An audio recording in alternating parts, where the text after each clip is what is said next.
देश विदेश में सुधार का प्रयत्न। भारत के बाहर भी सुधार होते रहे, यद्यपि स्थिति में परिवर्तन होने के कारण उन सुधारों में कुछ भेद था। जिस प्रकार साधारण हिंदुओं में मौलिक धर्म को छोड़कर प्रथाओं का अनुकरण ही आवश्यक समझा गया, उसी प्रकार हजरत मूसा के पश्चात यहूदियों में भी प्रथाओं को ही धर्म समझ लिया गया। जैसे हिंदुओं में ऊंच नीच का भेदभाव है, उसी प्रकार यहूदियों में भी था। इस परिस्थिति के सुधार के लिए बहुत से सुधारक हुए और उनको नबी या पैगंबर समझा गया। हजरत मूसा ने यहूदियों का वैसा ही सुधार किया जैसा महात्मा बुद्ध ने भारतवर्ष में किया था, और जैसे भारतवर्ष के लोगों ने अपने सुधारकों का विरोध किया, वैसा ही यहूदियों ने भी किया। महात्मा बुद्ध को किसी से द्वेष न था, परंतु फिर भी लोग उनके शत्रु थे। उनका भाई देवदत्त स्वयं उनका विरोधी था। इसी प्रकार हजरत ईसा का भी यहूदियों ने विरोध किया और उसे सूली पर चढ़ा दिया। सुधारकों का कार्य बड़ा कठिन होता है। रोगी डॉक्टर को बुलाता है, उसकी फीस देता है, उसकी चिरौरी करता है, परंतु सुधारकों का भाग्य बड़ा निराला होता है। जो सांप्रदायिकता या दुराचार के रोग में ग्रसित है, वे डॉक्टर के कृतज्ञ होने के स्थान में जाने दुश्मन हो जाते हैं। ईसा के साथ ऐसा ही हुआ, परंतु जिस प्रकार महात्मा बुद्ध के पश्चात बुद्ध धर्म स्वयं प्रथाओं का शिकार हो गया और कभी परस्पर अविश्वास के आधार पर, कभी दार्शनिक त्रुटियों के कारण और कभी केवल स्वार्थ, ईर्ष्या और क्रोध के परिणाम फलस्वरूप बौद्धों की दशा में विकार उत्पन्न हो गया, इसी प्रकार ईसाई लोग भी अलग अलग दलबंदी में पड़ गए। ईसा के साथ चमत्कार, मोजेज़ात और प्रथाओं को फैलाने वाली कहानियां बन गई। हजरत ईसा एक पवित्र पुरुष थे। उनके अनुयायियों ने उन्हें ईश्वर का इकलौता पुत्र प्रसिद्ध कर दिया। इसके पश्चात ईसाइयों और यहूदियों में आपस के झगड़े होने लगे। जो हजरत ईसा सुधार और शांति के राजदूत बताए जाते हैं, उन्हीं के नाम पर यहूदियों का यहाँ तक विरोध किया गया कि जब ईसाई और मुसलमान राजाओं के हाथों में दुनिया के विभिन्न देशों का शासन मिल गया, तो यहूदियों को कहीं बसने के लिए स्थान न मिला और वे एक दीर्घ काल तक ईसाइयों और मुसलमानों के अत्याचारों के शिकार बने रहे। उधर यहूदियों ने अपने ऊपर अन्याय करने वालों का विरोध किया और अपनी रक्षा के लिए बहुत से उपाय किए। इसी प्रकार यहूदियों और ईसाइयों में झगड़े होते रहे। भारतवर्ष के सुधारकों और भारत के बाहरी सुधारकों में एक बड़ा भेद रहा, जिसका वर्णन कम लाभदायक न होगा। भारत के अंदर जो अवतार, महंत और संत उत्पन्न हुए, उन्होंने यद्यपि वेदों को छोड़ दिया, परंतु वैदिक संस्कृति के साधारण नियमों को रहने दिया। जैनियों और बौद्धों की संस्कृति में अधिक भेद न था, भाषा वही रही, अहिंसा आदि सभ्यता के सिद्धांत वही रहे। संस्कृति के जो मौलिक सिद्धांत समझे जाते हैं, उनमें अधिक भेद नहीं है। राम, कृष्ण आदि अवतारों की शिक्षा में विभिन्नता है ही नहीं, परंतु भारत के बाहर जो पैगंबरों और दूतों का क्रम आरंभ हुआ, उनमें विभिन्नता भी अत्यधिक मात्रा में रही और उन्होंने सभ्यता और समाज पर भी प्रभाव डाला। राम ने कभी नहीं कहा कि मैं ईश्वर हूँ। वैदिक ऋषियों में से किसी ने भी यह नहीं कहा कि वह ईश्वर का भेजा हुआ है, परंतु पैगंबर में से कोई एक पैगंबर भी ऐसा नहीं हुआ जिसने पैगंबर होने तथा वही लाने का दावा नहीं किया। रूहुल कुदुस हो या हजरत जिब्राइल या कोई और दूत हो, यह कोई न कोई आसमानी शक्ति इल्हाम लाने का दावा करती है और पुराने इल्हाम को समाप्त मनसूख करके नवीन नियम चलाने पर बल देती रही।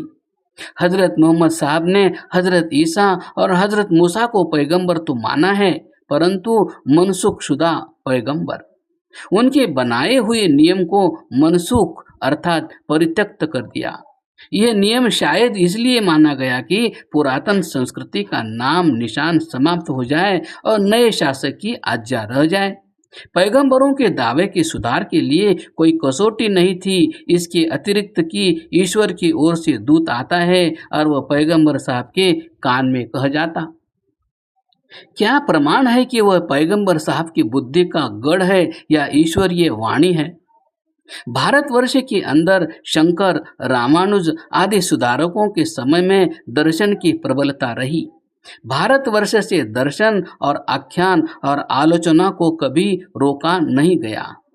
विचार की स्वतंत्रता रही, समुदायों में शत्रुता रही, परंतु उनका प्रभाव ऊपर ही रहा।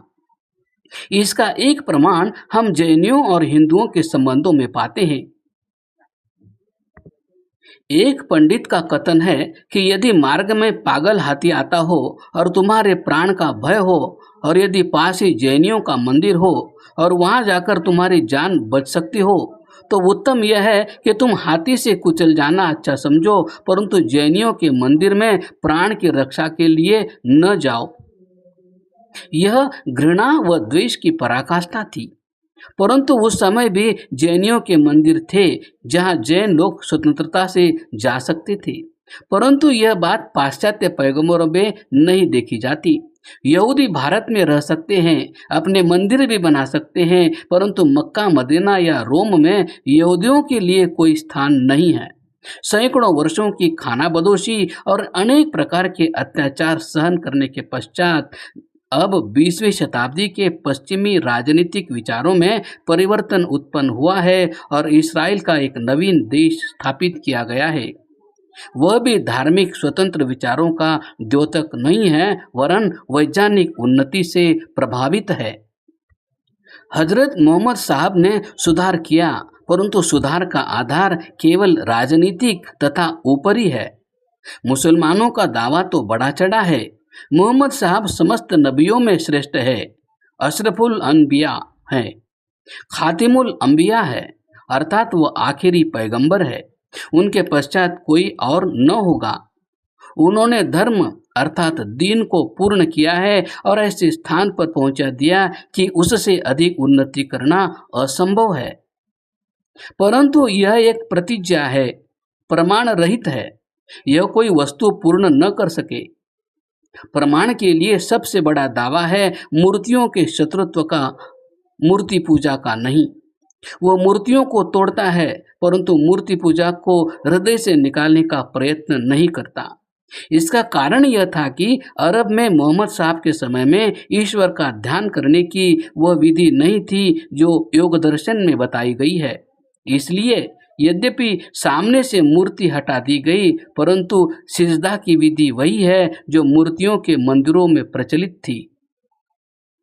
किसी कवि का एक पद है, शेख ने मस्जिद बना मिस्मार बुतखाना किया। वह इसका दूसरा पद सोच रहे थे।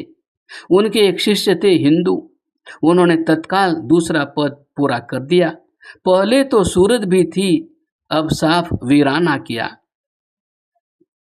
मूर्ति के तोड़ देने से मूर्ति पूजा तो नहीं समाप्त हो सकती।